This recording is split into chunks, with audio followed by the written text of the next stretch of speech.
सर्वेभ्यो नमो नमः। नमो नमः महोदय।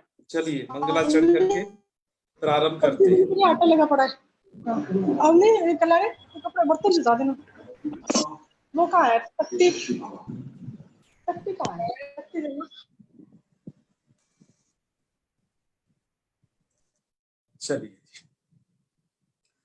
ओम सदाशिव समारंभाम अथ पाणिनीय मध्यमाम अस्मदाचार्य पर्यंताम वंदे गुरु परंपराम। वाक्यकारं वररुचिं भाष्यकारं पतंजलिं पाणिनिं सूत्रकारं च प्रणतोस्मि मुनित्रयम्। और सभी कुशल मंगल हैं। चलिए तो आज का व्याख्यान आरंभ किया जाए। कल जहां से छोड़ा था उससे आगे बढ़ते हैं।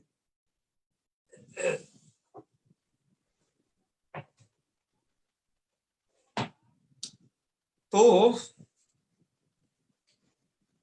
कल कुछ चीज शेष रह गई थी। पंतोला जी है ना? जी प्रणाम। हाँ कल हमारे कुछ आप लोगों में से जो मित्र हैं उन्होंने कहा था आपने थोड़ा एक मंगलाचरण के प्रकार बताना थे, लेकिन आपने थोड़ा भी बताए नहीं। हमने सोचा कल बता देंगे, थोड़ा समय हो चुका था। तो आज आइए प्रस्तुत हैं आपके सामने मंगलाचरण के प्रकार। मंगलाचरण कितने प्रकार का होता है तो एक निदर्शनी ले लें आप लोगों के लिए।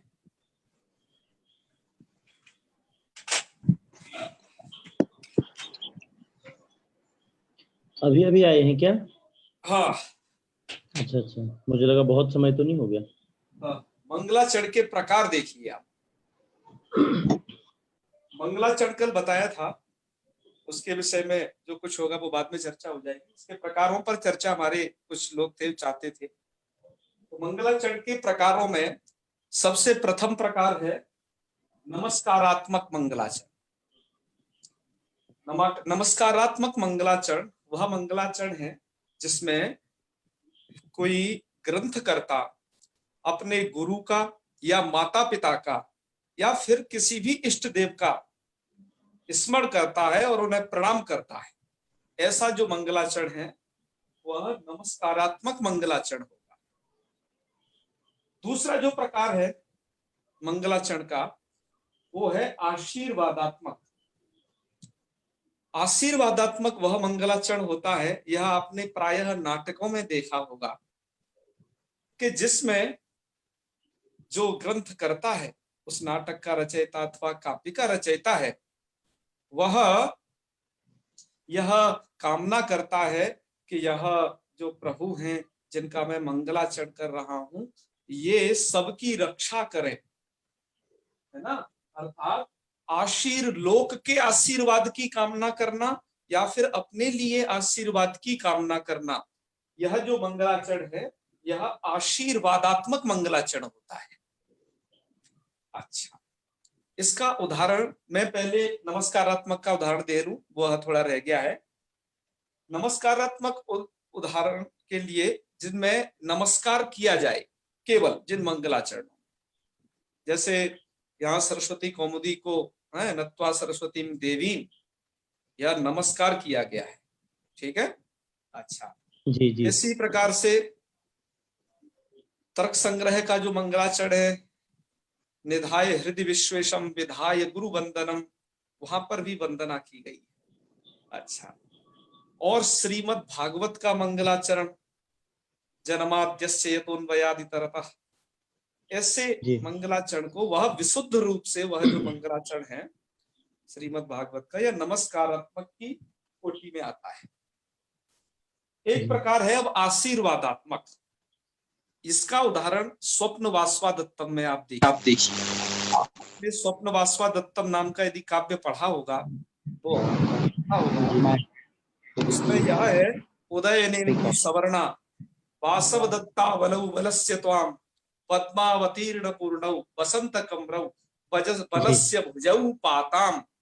अर्थात ऐसे बलराम की जो भुजाएं हैं वह हमारी रक्षा करे, अर्थात जो उसके ग्रंथ को जो पढ़ रहा है उसकी, और उसने मंगलाचरण किया उनकी रक्षा कर। तो यह जो टाइप है मंगलाचरण का, यह प्रकार है आशीर्वादात्मक मंगलाचरण।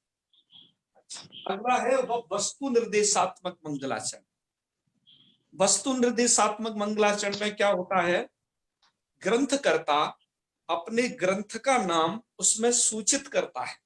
थोड़ा सा पीछे आइए भाई साहब, ब्लैक बोर्ड कम दिख रहा है। बस जी। बस ठीक है। ग्रंथकर्ता अपने ग्रंथ का जो नाम है वह सूचित करता है उसमें। जैसे अब ये लघु सिद्धांत कौमुदी में आ जाइए। लघु सिद्धांत कौमुदी में क्या है, ग्रंथ का नाम भी सूचित किया गया है। ये वस्तु निर्देशात्मक की कोटि में है, देखिए।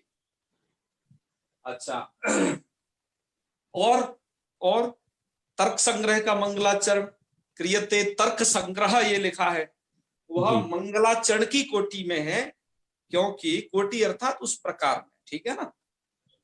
तो वहां पर यह अर्थात लघु सिद्धांत कौमुदी के मंगलाचरण में भी लघु सिद्धांत कौमुदी का नाम है, और इसके मंगलाचरण में भी तर्क संग्रह के उसका नाम है तर्क संग्रह का। इस प्रकार के जो है मंगलाचरण वो वस्तु निर्देशात्मक की श्रेणी में आ जाए। अब आगे चलते हैं। यह जो चौथा प्रकार है यह मिलता नहीं है मुझे, पर ये लगा कि ये एक होना चाहिए ये भी प्रकार, ठीक है। हमारी जो गुरु परंपरा है उसमें हमें यह जो प्रकार पढ़ाए जाते हैं उसमें से ये 3 तो हैं, पर ये चौथा मैंने सोचा यह बन सकता है कि कैसे, कि कोई मंगलाचरण विशुद्ध रूप से नमस्कारात्मक न हो, या फिर विशुद्ध रूप से आशीर्वादात्मक न हो, वस्तु निर्देशात्मक न हो, अर्थात किसी किसी में 2 की जॉइंटिंग हो। जैसे लघु सिद्धांत कौमुदी के मंगलाचरण की बात करते हैं, इसमें लघु सिद्धांत कौमुदी के मंगलाचरण में नत्वा सरस्वतीम देवीम से नमस्कारात्मक नमस्कार किया, तो इससे गया ये नमस्कारात्मक की श्रेणी में। और नीचे क्या कर दिया, नीचे वाली लाइन में पाणिनीय प्रवेशाय लघु सिद्धांत कौमुदीम कह दिया, तो इससे ये चला जाएगा वस्तु निर्देशात्मक की श्रेणी में। वस्तु निर्देशात्मक अर्थात ग्रंथ के नाम का निर्देश, वस्तु अर्थात ग्रंथ नाम, ठीक है ना। चलिए, अच्छा, अब क्या हुआ, इसमें दोनों चीज मिल गई। तो अब एक तो ये विशुद्ध रूप से नहीं रहा ना कोई, इसलिए हमने सोचा है कि ऐसे जो मंगलाचरण है इन्हें मिश्रणात्मक अथवा उभयात्मक दूसरा नाम दे सकते हैं। ऐसे ग्रंथ को जो है हम मिश्रणात्मक की श्रेणी में रख सकते हैं, यह एक प्रकार हो सकता है। तो जिनमें क्या है कि दोनों चीजें मिलती हैं, विशुद्ध रूप से जो एक नहीं है वो ऐसा कथनचित होना चाहिए, ऐसा हमारा चिंतन है इसमें अपना, ठीक है। तो ये आपने मंगलाचरण के प्रकार जाने। कल एक आया था तो उन्होंने प्रश्न पूछा था, तो ये मंगलाचरण के प्रकार हो गए, ठीक है। चलो, अब थोड़ा आगे बढ़ते हैं ग्रंथ की तरफ। ग्रंथ में आपके उसके बाद मंगलाचरण के बाद अब पंक्ति लिखी है अथ संज्ञा प्रकरण, है ना। अथ संज्ञा प्रकरण में अथ शब्द का क्या अर्थ है, जो संस्कृत क्षेत्र में नहीं होते वो ओम और अथ शब्द को देखते हुए सोचते होंगे भैया ये क्या चीज है, ये हर जगह मिल जाती है कि अथ प्रथमोध्याय, गीता वगैरह में आप देखते होंगे, अथ द्वितीयोध्याय इत्यादि ये सब देखते होंगे आप। तो ये अथ क्या चीज है जी? जी स्क्रीन शेयर करेंगे आप? अभी अभी करते हैं, थोड़ी देर में, थोड़ा भी इसको करके उसका एक नंबर आएगा तब कर देंगे। जी जी जी जी जी। अब क्या है, अथ शब्द के, अथ शब्द जो है प्रयोग हुआ है उसका, तो क्या उसका अर्थ है अथ शब्द का। तो अथ शब्द के जो अर्थ हैं वो हमने यहाँ निर्देशित किए। देखिए अथ शब्द के अर्थ, अथ शब्द के यह 5 अर्थ जो यहाँ दिए हैं, यहाँ कोश में लिखे हैं। अमर कोश, अमर कोश क्या चीज है, थोड़ा एक परिचय दे दें आप। अमर कोश के बारे में परिचय जान करके आपको थोड़ा गौरवानुभूति होनी चाहिए अपनी संस्कृति के प्रति, अपने भारत के प्रति और अपनी इस संस्कृत भाषा के प्रति। भैया इनको म्यूट कीजिए। जी जी, आवाज कैसे आ रही है? ये रजनी चौधरी है, कोई इनको म्यूट कीजिए। ओके ओके, इनको कर ही देते हैं। चलिए, अभी जो बताए वो फिर से बताइए हाँ प्लीज। जी जी जी, हाँ क्या क्या? फिर से बताइए। वो आवाज नहीं सुनाई दे रहे नहीं थे ना, आवाज बीच अच्छा में चलिए, डिस्टर्ब कर हाँ रहा था, तो फिर से बोलिए, वो समझ में नहीं आया। अथ अथ के बारे में। हाँ, बिल्कुल हम अर्थ के बारे में बता रहे हैं। अर्थ शब्द के जो अर्थ हैं, अमर कोश में अर्थ शब्द के 5 अर्थ लिखे हैं जो कि हमने यहाँ निर्देशित किए हैं। इनकी व्याख्या से पूर्व एक बात जान लेना परम आवश्यक है। अमर कोश के विषय में माना जाता है संस्कृत साहित्य में अष्टाध्यायी जगन्माता अमर कोशो जगत पिता। अष्टाध्यायी अर्थात पाणिनि की जो कृति है वह तो जगत की माता है और अमर कोश जगत का पिता है। अर्थात ये जो इन दोनों चीजों को जानता है वो संस्कृत को निसंदेह रूप से जानता है, उसमें कोई उसे दिक्कत नहीं। और अमर कोश के विषय में जान करके, इसकी श्रेष्ठता को जान करके आपको बड़ी गौरवानुभूति होगी अपनी संस्कृति के प्रति, अपने भारतवर्ष के प्रति, अपने संस्कृत भाषा के प्रति। एकमात्र मैं कहूं कि संस्कृत में किस प्रकार के कोश हैं, जैसे अमर कोश, मेदिनी कोश हैं, ये किस प्रकार के कोश हैं? ये पद्यात्मक कोश है। पद्यात्मक कोश का मतलब है कि ये पोएम रूप में लिखे गए, ये कविता है, वो अनुष्टुप की रीति में ये लिखे गए हैं, अर्थात यह एक पद्यात्मक कोश है।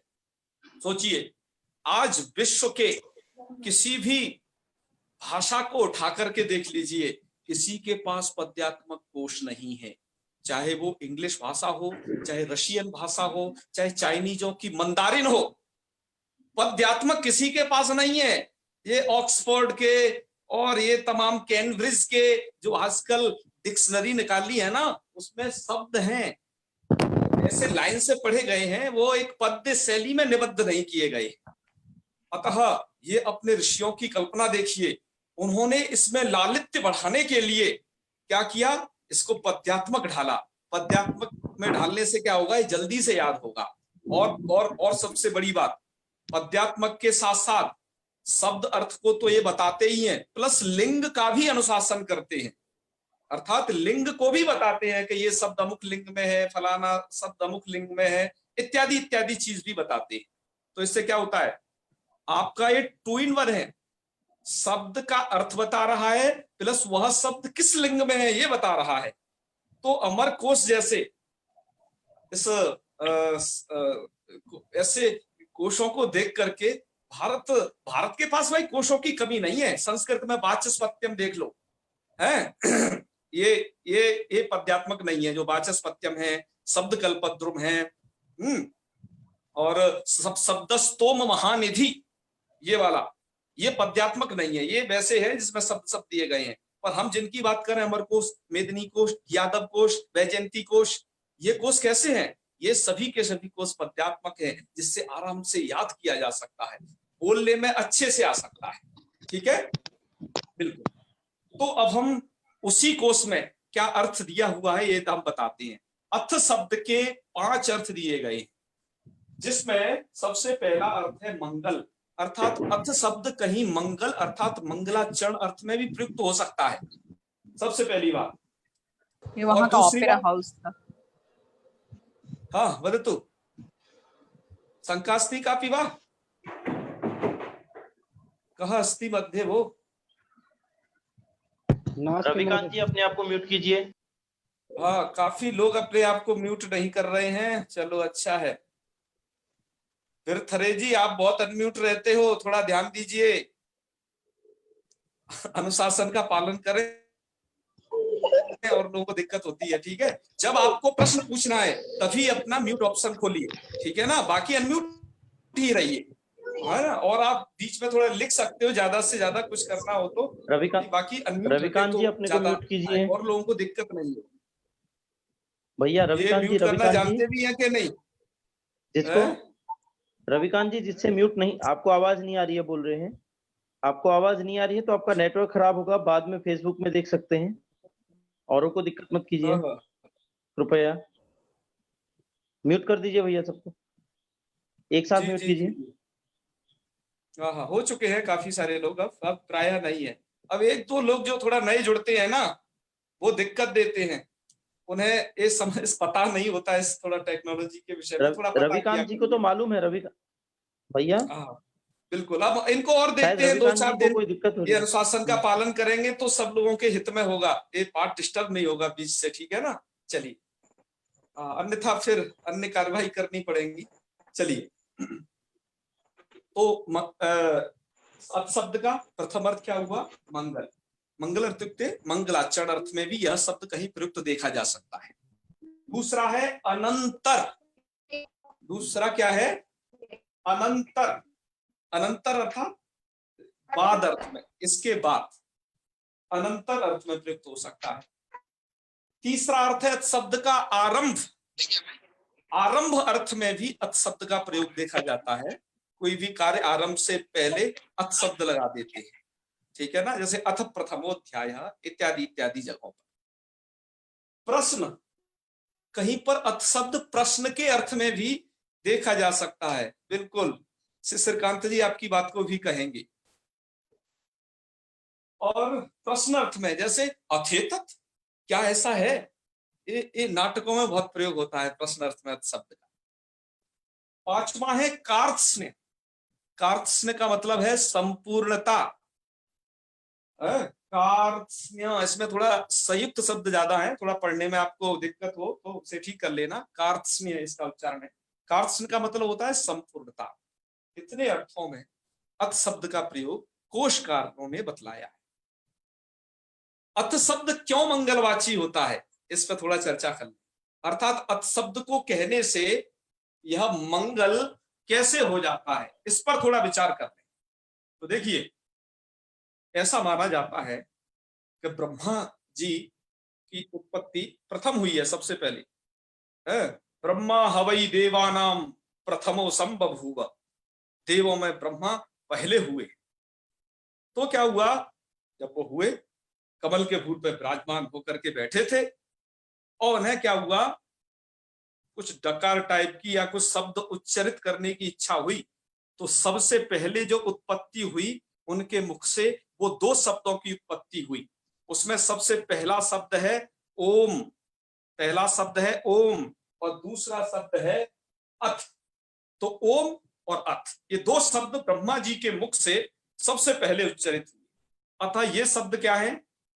अतः ये मंगलवाची है।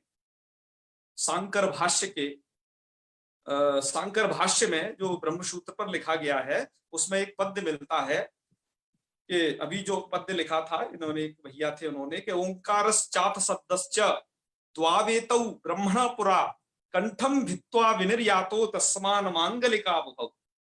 ओंकार और अत शब्द है, ये ब्रह्मा जी के कंठ से सर्वप्रथम बाहर आए थे। कंठम भित्वा विनिर्यातौ तस्मान मांगलिका भुवौ, इसलिए उभौ अर्थात ये दोनों मांगलिक है। ओम प्रयोग करिए या अथ शब्द प्रयोग करिए, ये दोनों मांगलिक है क्योंकि ब्रह्मा जी के मुख से इनकी उत्पत्ति हुई है। चलिए, अब आगे और थोड़ा बढ़ते हैं इसके अनंतर। अब बात आती है अथ संज्ञा प्रकरण में सबसे पहले नंबर पर यह क्यों रखा, अर्थात संज्ञा प्रकरण क्यों रखा। हम प्रकरण की संगति भी आपको बतलाएंगे। देखिए, लौक सिद्धांत कौमुदी में 60 प्रकरण है, अर्थात जैसे एक संज्ञा प्रकरण, अच संधि के 3 प्रकरण और अजंत के अपने 6 प्रकरण, एक अव्यय प्रकरण इत्यादि इत्यादि, ये सब मिला करके लौक कौमुदी में प्रकरण और उप उप उप प्रकरण दोनों को यदि मिला दिया जाए, प्रकरण और मैं साथ में क्या कह रहा हूं, उप प्रकरण दोनों को मिलाकर के इनकी संख्या 60 होती है जी। मध्य सिद्धांत कौमुदी में थोड़ा सा और बढ़ा दी गई है, 64 या 66 है वहां पर मध्य सिद्धांत कौमुदी में, क्योंकि उसका डिफाइन जो है ना वो और अच्छे तरीके से की गई।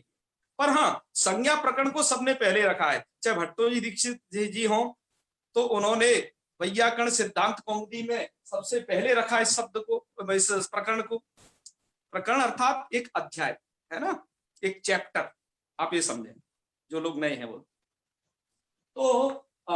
तो अच्छा, लघु सिद्धांत में भी पहले रखा गया और आपके मध्य सिद्धांत में भी संज्ञा प्रकरण पहले है।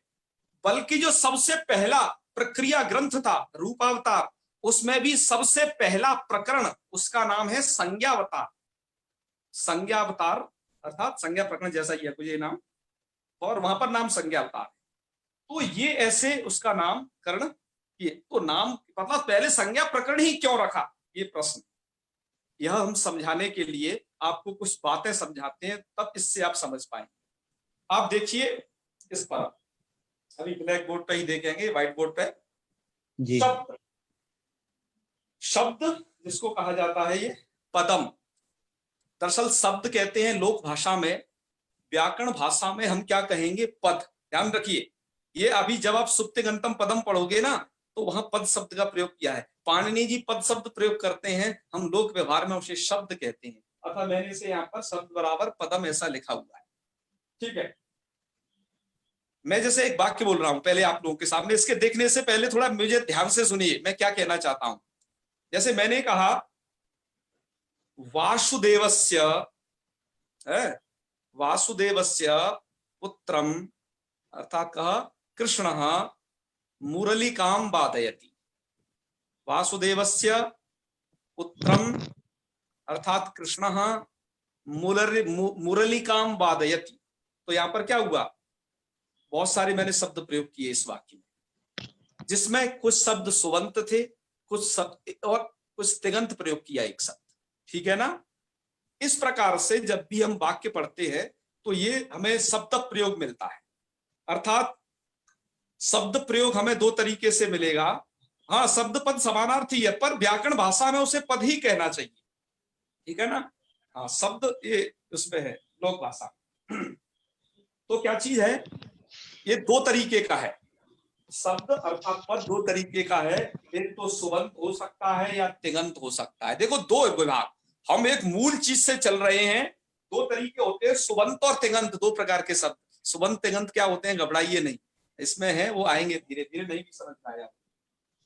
सुबंतों में जो प्रकार है, सुबंतों में शब्द ऐसे हो सकते हैं, कृदंत भी सुबंत है। सबसे पहला प्रकार देखिए, जो कृदंत अर्थात कृत प्रत्ययों से बनने वाले शब्द कैसे हैं, ये भी सुबंत शब्द हैं। सबसे पहली बात तद्धितांत, तद्धितांत भी क्या होते हैं, सुबंत होते हैं, ठीक है, दूसरा प्रकार। तीसरा अव्यय, अव्ययों से भी सुबुत्पत्ति होती है, बाद में उनका लुक हो जाता है, अलग बात। तो ये सुबंतों में तीन टाइप, ओके, जो लघु सिद्धांत कौमुदी में आगे आएंगे। अच्छा, तिगंत, तिगंत में क्या है, तिगंत में भी कुछ प्रकारांतर है। जैसे देखो भुआदि 10 गणों में जो दिए गए हैं वो तो है ही तिगंत, पर उसमें भी थोड़ा और भी आगे प्रकार है। वो तो भुआदि गण वाला तो प्रकार है ही, ऋजंत है तिगंतों में भी, एक सन्नंत है, एक यंगंत है, और चौथा है नाम धातु। पहला ऋजंत, दूसरा सन्नंत, तीसरा यंगंत और नाम धातु। इनमें ये बटा हुआ है यह प्रकरण, ये इसमें आगे आएगा आपको लघु सिद्धांत कौमुदी। मैं आपको फिर याद दिला दूं, मैं आपको ये बताने का प्रयत्न कर रहा हूं कि संज्ञा प्रकरण क्यों पहले रखा। इस बात के प्रश्न, इस बात के उत्तर में ये चीज आप जान रहे हो, ठीक है ना जी। अच्छा, अब इतनी बात आपके साथ समझ में आ गई हो, बिल्कुल सुप्तिगंतम पदम जी, यदि ये बात आपके समझ में यदि आ गई हो, ठीक है, तो क्या करना है आपको फिर, अब सुबंत और तिगंत संधि जो कहां होती है, दोनों जगह होती है। सुबंतों में भी संधि होती है और तिगंतों में भी संधि होती है, अर्थात सुबंत शब्द भी संधि से निष्पन्न किए जाते हैं। अतः मैंने देखो ये लाइन खींची है संधि के लिए, सुबंत से भी और तिगंत से भी एक लाइन खींची है। ये क्या दर्शा रही है, संधि दोनों जगह उपयोगी है। कहां पर, सुबंत में भी और तिगंत में भी। सुबंतों के चाहे वो कृदंत दितांत अव्यय भेद हो, चाहे ऋजंत सन्नंत तिगंत नाम धातु भेद हो, इन दोनों जगह ही संधि का यूज होता है। अर्थात संधि प्रकरण इतना महत्वपूर्ण है, आप इस बात को समझिए गौर से। अरे बताएंगे शेखर शुक्ल जी, रुकिए, घबराइए नहीं, आगे आगे नहीं, अभी बताते हैं। संधि कितनी महत्वपूर्ण है कि सुबंत और तिगंत दोनों स्थलों की जो सिद्धि होती है, निष्पत्ति होगी, वो संधि के द्वारा ही होगी। समास, अब आते हैं समास पर। समास को इसलिए रख लिया कि एक थोड़ा जरूरत थोड़ा महसूस है इसलिए। समास केवल क्या होता है, सुबंतों का होता है, लोक भाषा में जो समास है सभी सुबंतों का है। सुप सुपा सूत्र को याद कर लीजिएगा, स्मरण कर लीजिएगा उसे। सुबंतों में ही समास है, तिगंतों में समास नहीं है। ध्यान रखिए, तिगंतों में समास नहीं है भी तो वैदिक प्रयोगों के लिए अनुमति है, लोक में नहीं है वो समास। लोक में वो पर्यभूषयत, अनुव्यचलत इत्यादि जो समास है वो लोक में नहीं है। अतः समास का जो विषय है वो किसके लिए है? केवल सुबंतों के लिए। पर संधि, हाँ, पद का मतलब सिर्फ सुबंत, ध्यान रखिए, सुप सुपा। संधि दोनों के लिए उपयोगी है, संधि दोनों के लिए उपयोगी है, चाहे वो सुबंत के कृदंत तद्धित या अव्यय भेद हो और चाहे तिगंत के ऋजंत सन्नंत यंगंत और नाम धातु भेद हो। और आपको आज एक बहुत रहस्य की बात बता देते हैं, इस बात को याद रखिएगा। यह हम जो, अच्छा संधि, बिल्कुल संधि को बताते हैं, पहले संधि के बारे में बता दें फिर संधि को समझाएंगे। बिल्कुल अभिजीत जी बताएंगे संधि क्या चीज है। मैं पहले आपको बता देता हूं एक सरल भाषा में, हालांकि मैं संधि प्रकरण में ही संधि को बताऊंगा आगे जब हम शुरू करेंगे, लेकिन फिर भी आपको संधि के लिए आवश्यकता है तो आप ये समझ लीजिए। वृथरे जी आपका माइक बहुत खुला रहता है, थोड़ा ध्यान दीजिए। भाई साहब, रविकांत, तीसरी वार्निंग है, रविकांत और बिरथरे जी जाएंगे, रविकांत और बिरथरे दोनों लोग हैं। रविकांत और बिरथरे दोनों को म्यूट कर दीजिए। हाँ, आपके ग्रुप से बाहर कर दिए जाएंगे, कृपया ध्यान रखें इस बात का, दूसरों को समस्या ना हो। आप लोगों में से हम ये चाहते हैं, आप ये सब जानते हो म्यूट अनम्यूट, इसलिए दिक्कत मत करिए पैदा इसमें, ठीक है। हाँ, तो हम क्या कहें, संधि पूछा था किसी भैया ने, तो संधि क्या है कि आपको साधारण भाषा में बता देते हैं। अभी दो शब्दों का, दो पदों का, है ना, या फिर पद का छोड़ो, वर्ण लाओ, पहले वर्ण, पद में तो हम समास में चले जाएंगे।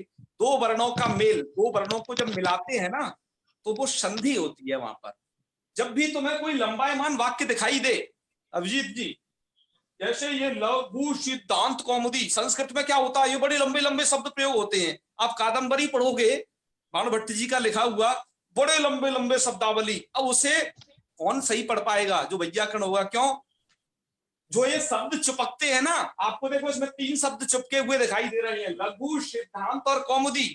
शब्दों के एक दूसरे के मिलने का कारण होता है समास, और समास होने के बाद संधि।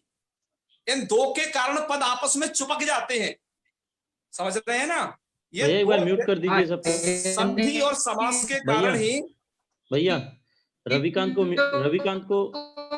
को डिस्कनेक्ट कर दीजिए। ओके ओके ओके, भैया रविकांत को डिस्कनेक्ट कीजिए। कर दिया गया है, कर दिया गया, बाहर कर दीजिए। बाहर ही कर दिया गया है। और देखता हूँ, रुकिए, ठहरिए, मैं 3 बार तो बोल चुका हूँ। जी जी जी जी,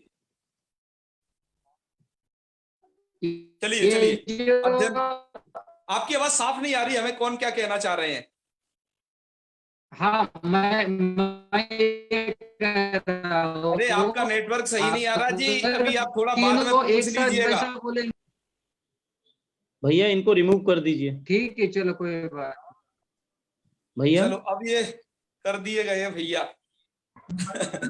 हाँ, रिमूव कर दीजिए। समझ नहीं पा रहे थे, जो व्यक्ति नहीं समझ पा रहे हैं या बार बार नहीं सुनते हैं, उनको आप रिमूव कर दीजिए, समस्या हो रही है। कर दिया गया है, बिल्कुल बिल्कुल सही, एक चीज और, कर दिया गया है। एक चीज और क्षमा चाहूंगा, ये कोई नमस्कार नमस्ते या व्यर्थ की बातें लिखते हैं तो उनसे भी हमको समस्या होती है। बार बार मेरा ध्यान तो उधर जा रहा है, मुझे प्रॉब्लम हो रही है, अत्यंत आवश्यक हो कृपया तो ही लिखिए। कोई बात नहीं। ये कक्षा नहीं है, वो उधर मैसेज आता है तो प्रॉब्लम होती है कि किसने क्या लिख दिया। चलिए, कुछ प्रश्न आ रहे हैं लोगों के, अभिजीत जी के प्रश्न आ रहे हैं, उन पर ध्यान दे देते हैं। प्रश्न सही है, लेकिन व्यर्थ की चीजें कृपया न लिखें। ध्रुव नारायण जी के दर्शन हुए, अभी प्रणाम करते हैं आपको, अभी स्क्रीन पर हमें दिखाई दिए हैं शायद।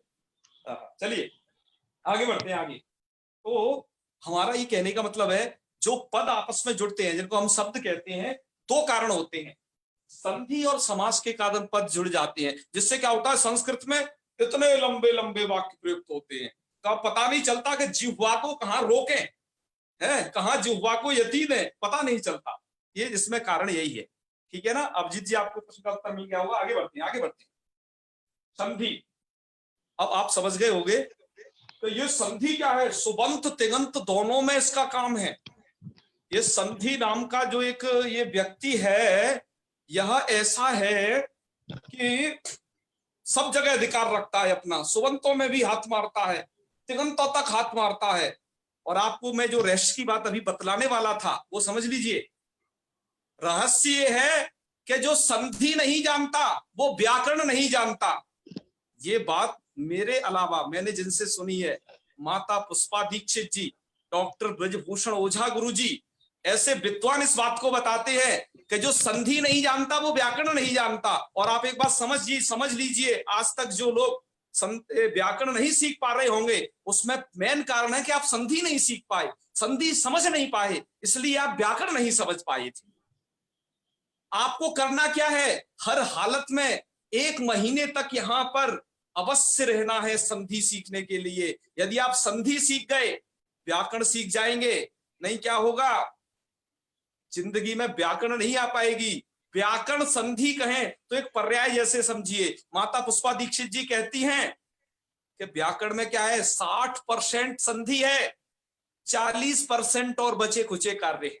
माता जी के शब्द आपको हूबहू बता रहा हूं मैं, जो मैंने ओझा गुरु जी से सुने हैं। ठीक है, तो ये है संधि का महत्व। इसलिए संधि पढ़ना बहुत आवश्यक है आप लोगों के लिए। यदि आपने संधि सीख ली तो व्याकरण के आप किले का भेदन कर देंगे। आप निसंदेह रहे इस बात को लेकर के, व्याकरण के किले को भेदन करना है, संधि सीखना है। अच्छा, ये बात। अच्छा, एक और बात बता दूं मैं, इसका मैंने भी अनुभव किया। मैंने क्या अनुभव किया, जिस गुरुकुल में मैं पढ़ता था वहां पर एक ब्रह्मचारी जी थे। ब्रह्मचारी जी को मैं देख रहा था, बहुत मेरे से बड़े सीनियर थे, वो आचार्य कक्षा में थे, तब मैं वहां पर मध्यमा में था, इतना अंतर था। ब्रह्मचारी जी को मैं क्या देखता था कि वो किसी विद्वान का नाम सुनते थे वहां पर, अच्छा ये है, उसके पास अपनी लक्कौमुदी लेकर के पहुंच जाते थे कि मुझे पढ़ाओ। अच्छा, ये कब होता था, लक्कौमुदी के भाव कब जागृत होते थे उनके भीतर? कभी कभार हम लोगों के अंदर ये होता है कि कभी बहुत ऐसा जागृत होता है कोई सत्व कि नहीं अब तो हमें पढ़ना है, अब तो ये करना है, तो क्या है, ली किताब चलो भाई अब ये कर ले। और कुछ दिनों बाद वो भूत शांत हो जाता है, कभी चढ़ता है और फिर शांत हो जाता है। यही ब्रह्मचारी जी की हालत थी। तो वो क्या करते थे, उस गुरुकुल में उन्होंने कोई छात्र तक, जो थोड़ा अच्छा छात्र होता था, विज्ञ, ऐसा छात्र तक नहीं छोड़ा कि जिससे वो कौमुदी लेके नहीं पहुंचते हो। और कौमुदी पढ़ते कहां तक थे पता है? अच संधि पर, अच संधि से आगे जा ही नहीं पाए। कारण कि टिकते ही नहीं थे। कुछ दिन तक सवार रहा देवता, तब तक तो उन्होंने सुना, और जैसे ही देवता हटा फिर अपने घूमे, मौज मस्ती इत्यादि सब। तो ये होता है फिर आगे चल के जो है। तो आप ध्यान रखिएगा, ये मैं आपको मूल मंत्र बता रहा हूं, अपने मित्रों को भी इसे बताएं कि जो संधि जानता है वही व्याकरण जानता है, और जो संधि नहीं जानता वो व्याकरण नहीं जानता। अतः संधि सीखना आपके लिए आवश्यक है। संधि भी आप सीख गए तो मैं आपसे कह रहा हूं, आप अपने जिसे कहते हैं सेल्फ स्टडी, अपने अध्ययन के द्वारा इसको आप आगे बढ़ जाओगे। जी, 2 वर्णों का मेल संधि, बिल्कुल हम आगे संधि प्रकरण में संधि को बताएंगे। ये तो बात रही संधि की। अब आते हैं ये जो है, संधि के लिए भी क्या जानकारी चाहिए? संधि के लिए भी चाहिए जानकारी आपको संज्ञा। संज्ञा मतलब नाम। जैसे आप रसोई में घुसे, एक ऐसा व्यक्ति जिसको रसोई के कुछ एक भी बर्तन के बारे में पता नहीं है, इसका नाम क्या है, कि थाली किसे कहते हैं, चम्मच, लोटा, कटोरी, गिलास, किस किस के नाम है उसे नहीं पता है। तो क्या होता है, ऐसे ये व्याकरण शास्त्र है। ऐसा संधि करने के लिए भी नाम जानना आवश्यक है कि ये पद नाम किसका है, संयोग नाम किसका है, ये सवर्ण नाम किसका है, यह इत नाम किसका है। ये नाम जिसको कहते हैं संज्ञा। नाम बराबर संज्ञा, नाम मतलब संज्ञा। जैसे आपकी संज्ञा ललित मोहन पंतोला जी है ना, आपकी जो ध्रुव नारायण जी है, संज्ञा। संज्ञा अर्थात नाम। तो जो रसोई में गया व्यक्ति जिसको ये नहीं पता है, उसे थाली मांगी और कटोरा उठा के दे दिया। जब नहीं जानेगा तो यही होगा ना। अतः क्या क्या हो, संज्ञा जान लेनी चाहिए। संधि से पहले इसलिए संज्ञा जान लेना आवश्यक है। इसलिए यहाँ पर क्या दिया जो है, सबसे पहले नंबर पर संज्ञा प्रकरण को रखा। ये है संज्ञा प्रकरण तक की भूमिका सबसे पहले रखने की, आप समझिए। तो ये संज्ञा प्रकरण तक की बात हो गई। अब आइए संज्ञा प्रकरण के आरंभ में क्या किया गया है, यहाँ पर आप कुछ देख रहे होंगे, वर्णमाला टाइप की दी हुई है आपकी लघु सिद्धांत कौमुदी में, है ना। थोड़ा इसका वाचन कर लेते हैं, आइए आपको थोड़ा स्क्रीन पे दिखाएं। आपकी ये वर्णमाला है, ठीक है। चलो इसको थोड़ा पढ़ लें आज। तो ये फोटोज जी। के भीतर है इधर,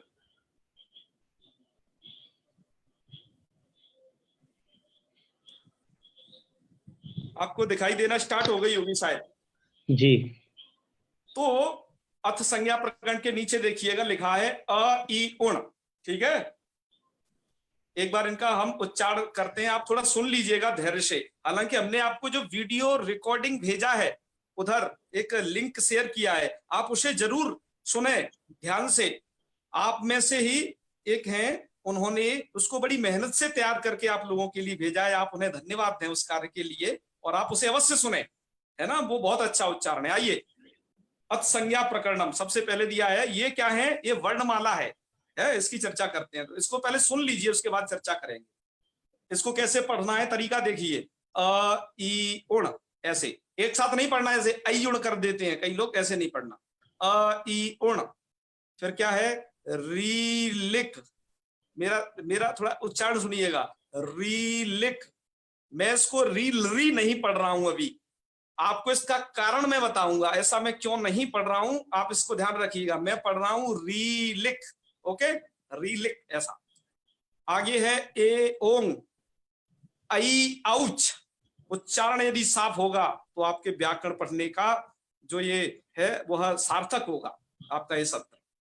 आई आउच, ह य वरट, लण, य म ङ ण नम, झ भय। ये भैया झ है, ठीक है, आप इसे भ ना समझे, पहले वाला, पहले पुराने जमाने में ऐसे ही लिखा जाता था, आजकल थोड़ा लिपि चेंज हो गई। तो ये झ है, झ, झ भय, घ ढ धश, ज ब ग ड दस, ख फ छ ठ थ च ट तव, क पय, स श सर, हल। ये 14 संख्या आपको बाद में दिखाई दी होगी, अर्थात ये 14 सूत्र हैं। क्या है ये, आपके 14 सूत्र, अर्थात आप इन्हें वर्णमाला, संस्कृत की वर्णमाला कहोगे नहीं, इन्हें सूत्र कहो, वो ज्यादा अच्छा है। और इनका उच्चारण थोड़ा सा बढ़िया तरीके से कर लिएगा। प्रत्याहार के सूत्रों में संधि क्यों नहीं होती, ये भैया संधि अंधि बाद में बताएंगे, जब थोड़ा संधि पढ़ा लेंगे, अभी हम ऐसे प्रश्नों को नहीं लेंगे बिल्कुल, ठीक है। अच्छा, अब इसमें थोड़ा एक और आपको बात बता दें, उन यहाँ पर अलग अलग लिखना चाहिए। बहुत सारी किताबों में क्या कर रखा है, आ को ई से और ऊ से चिपका के लिख रखा है, अ ई उन को एक ही लाइन में, एक ही डंडा ऊपर से इनके दे रखा है, वह परिपाठी सही नहीं। क्यों सही नहीं है, आपको बताएंगे, है ना। अलग अलग लिखना चाहिए इन्हें, ध्यान रखिएगा। जब भी आपसे कोई कहे कि नहीं अयुण लिख के दिखाएं, यदि आप इस तरीके से लिखते हैं तो समझ लीजिए आप अच्छे व्याकरण है, आप इस बात को जानते हैं, इस रहस्य को, ठीक है ना जी। और जो आप एक ही लाइन में मिला के लिख दोगे तो क्या दिक्कत होगी वो भी आपको बताएंगे। तो ये तो उच्चारण रहा, आपको इस तरीके से इसका उच्चारण कर लेना चाहिए। रिकॉर्डिंग हम भेज चुके हैं। अब आइए आगे चल के एक चीज थोड़ा और दिखाएं आपको, अब इसके विषय में तब कुछ चर्चा करते हैं। तो डॉक्यूमेंट्स यहां सर्च कर लेते हैं, वर्णमाला।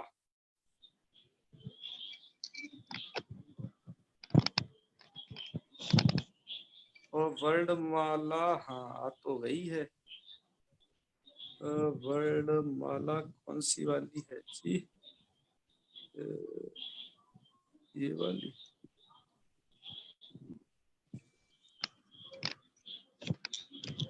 आपको कुछ स्क्रीन पे दिखाई दे रहा है जी। अब मैं थोड़ा जूम कर रहा हूं इसे आप लोगों के लिए जी। हालांकि जो लौकिक वर्णमाला है, उस लौकिक वर्णमाला में क्या चीज है कि अ आ इ ई उ, ये जो आपने जो पढ़ रखे होंगे ये लौकिक वर्णमाला है। हमने एक संस्कृत वर्णमाला बनाई हुई है इसी आधार पर, आपकी स्क्रीन पर है, देखिए। हमने इसको थोड़ा उस लौकिक तर्ज पर रखा है इसको, जैसे अ से अजा, आ से आम्रम, और ई से इक्षु, ई से ईला, ऊ से उलूकह और ऊ ऊर्णा, री अर्थात ऋषि, दूसरा री, इसको री का अर्थ कहते हैं चेस्ट अर्थात छाती। ये एकाक्षर कोश में मिला था ये, इसलिए इसको ऐसा रखा गया है। इसके बाद है एला, एला मतलब इलायची, ये इलायची है।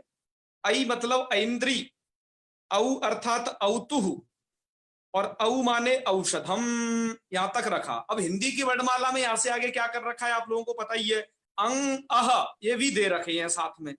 अब छात्र क्या लास्ट तक लोग इस बात को लेकर के भ्रांत रहते हैं कि अंग अह या कोई वर्णांतर है अथवा और कोई चीज है, तो हम आपको बता देते हैं अंग अह कोई वर्णांतर नहीं है, बल्कि ये अनुस्वार का रूप है अंग, और ये अह जो है ये विसर्ग का रूप है।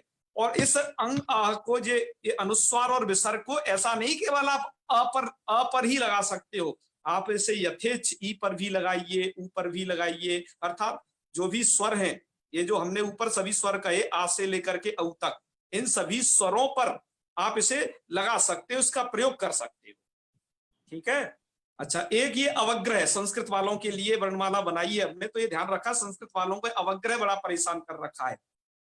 जैसे अभिजीत जी जैसे यहाँ लोग हैं इधर, अभिजीत जी, या अवग्रह जैसे एस जैसा चिन्ह है, आप सभी लोग समझ लीजिए, ठीक है ना, और सूर्यकांत जी भी होंगे इसमें।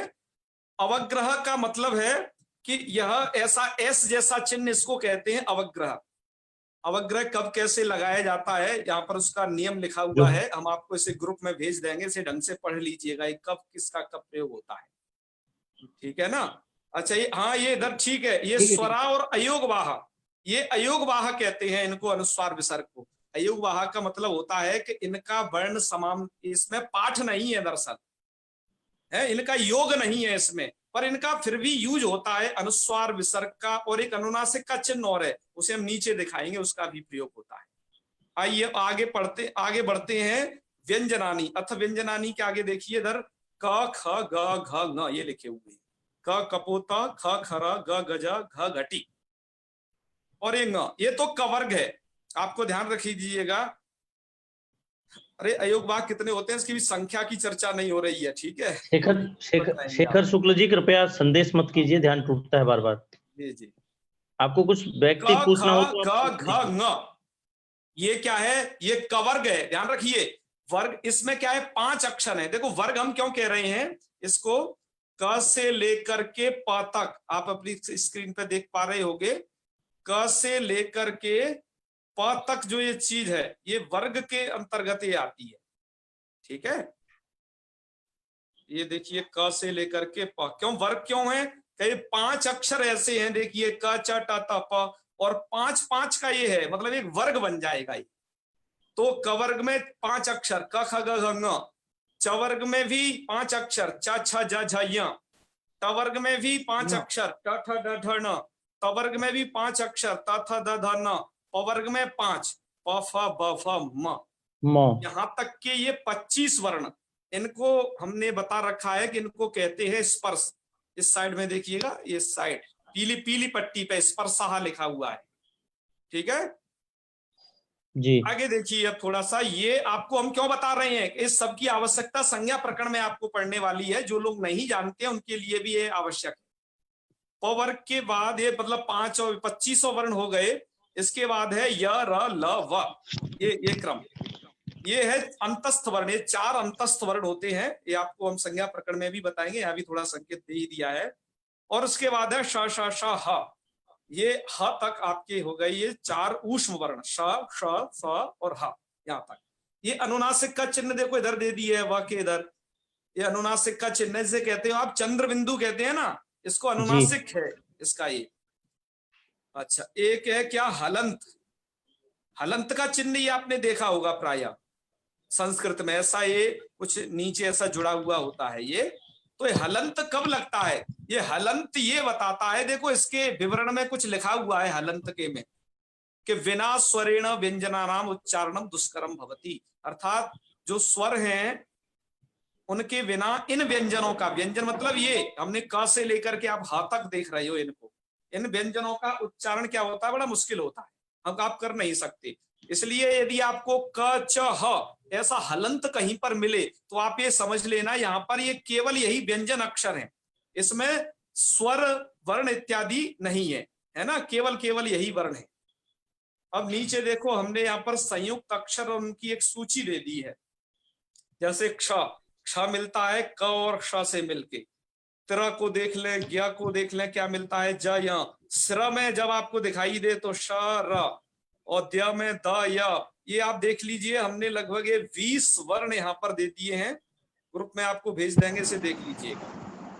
स्वरांकनम, स्वरांकन देखो क प्लस अ जब मिला होता है तो क बनता है। ध्यान रखिए, जो लोग जिनको देवनागरी की जानकारी नहीं है वो समझ लें इसको, क्योंकि आपको यह वर्ण ज्ञान आवश्यक है व्याकरण पढ़ने से पहले।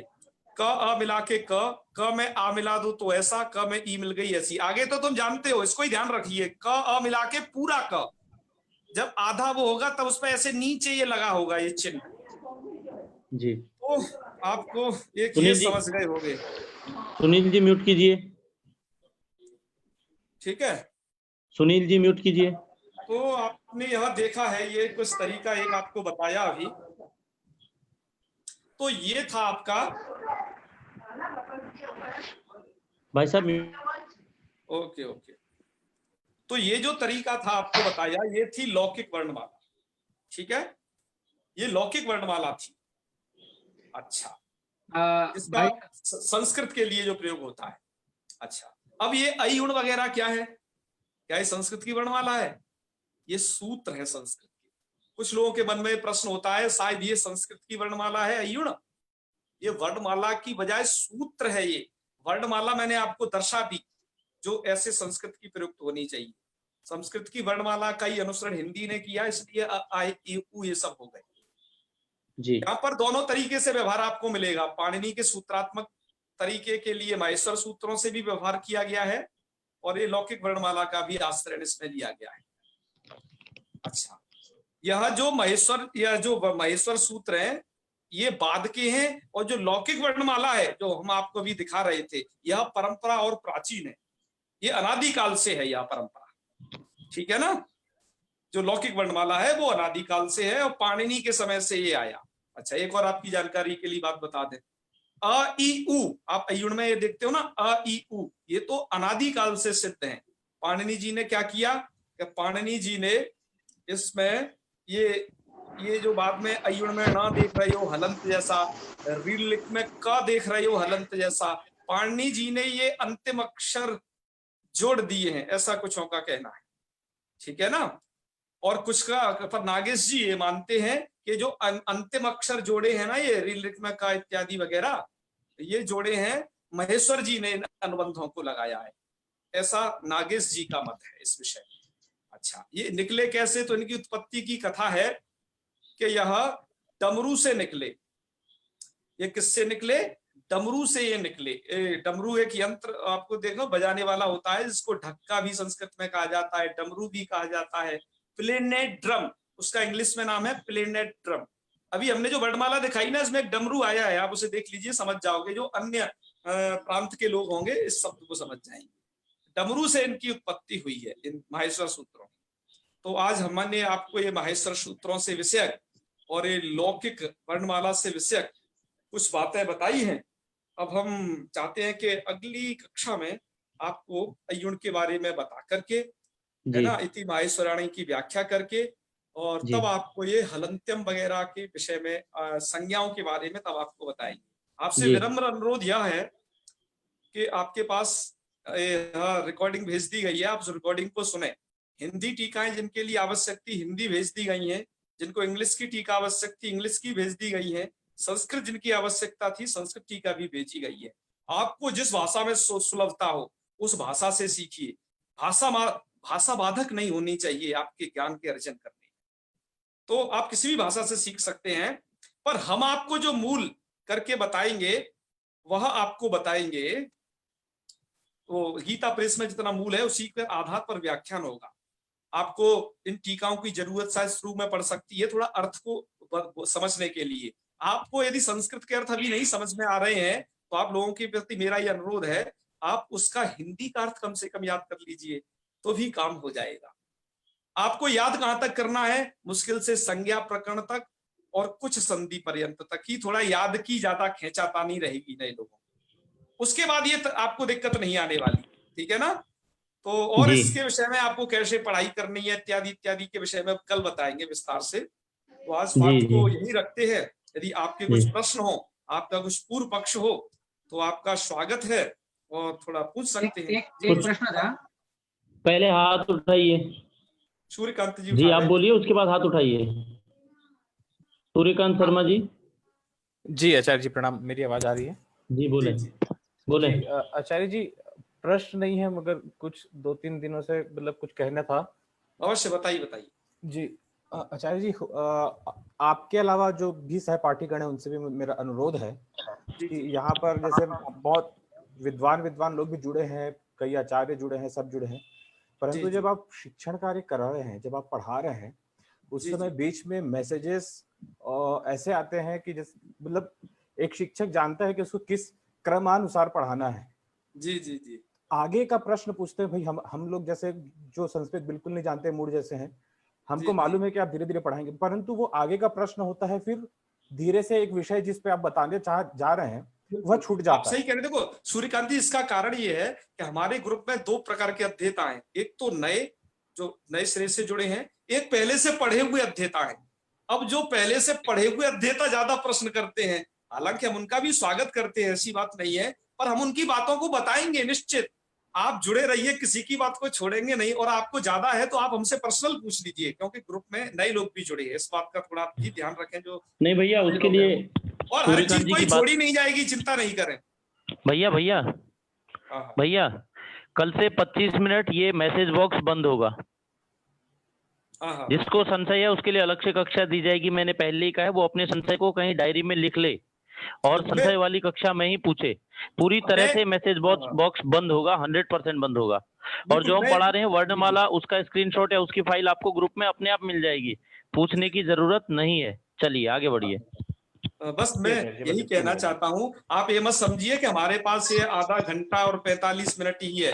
इसके अलावा भी और भी हम फ्री हैं। आप हमें पर्सनल मैसेज करके पूछ सकते हैं। आप हमसे ग्रुप में जुड़े हैं, हम आपके लिए सर्वदा प्रस्तुत है। आपके ज्ञान के लिए सदैव आपका साथ देंगे। भाई साहब, मैसेज बॉक्स बंद होगा, चिंता मत कीजिए। ये जो ब्लैक बोर्ड पे लिखा गया है, जी, जी। ब्लैक बोर्ड पे जो लिखा हुआ है, इसको ग्रुप में फोटो क्लिक करके यदि प्रेषित कर दें तो कृपा होगी। ये चलो वो भी कर देंगे। हालांकि ये फेसबुक लाइव है, आप वहां जाकर के भी स्वयं स्क्रीनशॉट ले लेना। इसका मैं ये भी कर दूंगा आपके लिए, चिंता रखें। नहीं, आप आज सामने खड़े हैं ना, तो पीछे वाला दिखाई नहीं दे रहा। अच्छा हाँ अच्छा, हाँ, थोड़ा वो ये मैंने भी 1-2 बार कहा था, कल जी, तो थोड़ा जी, ध्यान रखेंगे इस बात का। यदि आप इसका फोटो क्लिक करके ग्रुप में शेयर कर दें तो नोट कर लेंगे हम लोग। करेंगे जी, जी। करेंगे, बिल्कुल करेंगे। एक प्रश्न था, वो जो जी, जी। हमने जो ऋषि बताया था ना आपने, हाँ, हाँ, हाँ, तो ऋषि के बाद और एक रूप था। हाँ, बिल्कुल बिल्कुल सही है। तो ये कभी ऐसा पढ़ने में या ऐसा नहीं दिखाई देता है कभी? हाँ, तो इसलिए देखो क्या है? नहीं दिखाई देता है ना, इसलिए हमने क्या किया, अभी जो आपको वर्णमाला दिखाई थी, अभी जो एक, उसमें हमने से नहीं रखा है, री को बाहर निकाल के रख दिया है। री के ही दो भेद करती है, री की जरूरत नहीं है। जी आप सही कह रहे हैं। इसके देखो अयुण की व्याख्या कल होगी। कल के बाद यदि आपको कोई संशय हो तो कहना। अभी माहेश्वर सूत्रों की व्याख्या करके तब आगे बढ़े। चले ओके। जी भैया, ओप्पो F9 सब लोग म्यूट करें, हाथ उठाएं। जी ओप्पो F9। जी महोदय, अयोगावाह के बारे में थोड़ा और विस्तार से थोड़ा बताएं। अयोगावाह का मतलब, एक मिनट महोदय, अयोगावाह मतलब न योगावाह ऐसा होता है क्या, जो किसी के साथ नहीं होता? बिल्कुल, अर्थात जिनका योग वर्ण समामनाय में नहीं है, मतलब ये 14 सूत्रों में जो नहीं आए हैं। आपने देखा है अनुस्वार विसर्ग, ये 14 सूत्रों में नहीं है ना, अभी आपने जो पढ़े थे। जी जी, उनका योग वहां नहीं है, इसलिए उनको अयोगवाह कहा जाता है। उनकी संख्या 5 है, 5 आपको आगे बताएं। जी, ये ओप्पो F9 भाई साहब अपना नाम लिखिए, मैं ऐसे आपको क्या बुलाऊंगा कल महोदय, अपना नाम लिखिए वो प्लीज। 5 हाँ, क्या नेक्स्ट है, सब लोग म्यूट कीजिए। मैं कल आपको बताता हूँ उसको। वैसे तो हमने 5 नहीं, यहाँ आने वाले 2 ही 3 है जो आपको हिंदी में काम आने वाले हैं। बाकी औरों को तो हम संस्कृत के लिए रखे हैं सुरक्षित, है ना? जी सुनील जी, सुनील जी, नमन से आचार्य। हाँ नमामि वदतु। मेरा प्रश्न नहीं है, मैं केवल जानना चाह रहा हूँ कि क्लास जो है 6:30 बजे, वो 7:30 बजे, 7:45 पे जो होगी, तो वो ग्रुप में उसकी सूचना जाएगी कि व्हाट्सएप ग्रुप है, वो एफबी के ग्रुप में जाएगी या व्हाट्सएप का ग्रुप है? व्हाट्सएप ग्रुप में जाती है ये सूचना, और वो प्रायः क्लास तो इतनी मैं बजे रहती उसमें, है, यदि कभी ये होगा तो वो भी सूचित तो किया जाएगा। तो आचार्य मैं उसमें ऐड नहीं हूँ, तो क्या आप कृपया करके मुझे उसमें ऐड कर लीजिए ग्रुप में, जिससे मुझे भी सूचना मिल जाए। आप हमारे संयोजक ललित मोहन लिखिए, नंबर बरकोला जी से लिखिए, संपर्क करें। नंबर आप लिखिए ऐड कर सुनील जी, दीजिए।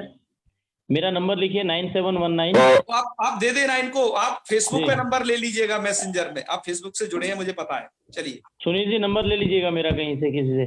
हाँ फेसबुक पे बताइए बताइए। वहाँ पे जुड़ा हुआ, वहां से ले लीजिए। आगे बताइए। चलिए आगे भाई साहब जल्दी से बता देता हूँ, 971915। वो लिख नहीं पाएंगे। आगे कोई प्रश्न? 9791 नहीं 97191597। अरे दिक्कत होगी इसमें उन्हें, आप भेज दीजिएगा भाई फेसबुक से ले लीजिएगा आप, ठीक है, कोई दिक्कत नहीं, हम आपके साथ ठीक है, जुड़ेंगे। ठीक है, मैं फेसबुक से आपसे मैसेज कर ले रहा हूँ सर। फेसबुक लाइव में डाल देंगे जी। ठीक ठीक ठीक है। इसके बाद है सुनील जी के बाद ईला पारिक बीकानेर जी, आप बोले बीकानेर का। मैं ये पूछना चाह रही हूँ कि आपने जो वर्णमाला बताई थी उसमें बड़ी ई यानी दीर्घ ई के साथ ईला बताया। मेरा नाम भी ईला पारिक है, तो मैं तो रेस्व ई लिख रही हूँ, और दादाजी ने यही बताया, दादाजी ने कौमुदी पढ़ाई थी मुझे, तो सही क्या है? ईला पृथ्वी के लिए हमने प्रयोग किया शब्द है वो ईला। हाँ जी ईला पृथ्वी, तो मैं तो हमेशा रेस्व ई लिखती रही हूँ। पर हमने कोश के माध्यम से इसे दर्शाया है, वहां पर दीर्घ ई दिए। एक बार शब्द आपके पास शब्द कल्पद्रुम होगा, उसमें देख लीजिएगा, और वाचस्पत्यम में भी बड़ी ई है। हमने 2 कोश के प्रमाण से इकट्ठे किए हैं। जी ठीक ठीक जी। दीर्घ ईकार पृथ्वी। संदीप मिश्रा है जी। आचार्य जी प्रणाम। सब लोग म्यूट कीजिए। संदीप मिश्रा। जी प्रणाम। बताइए।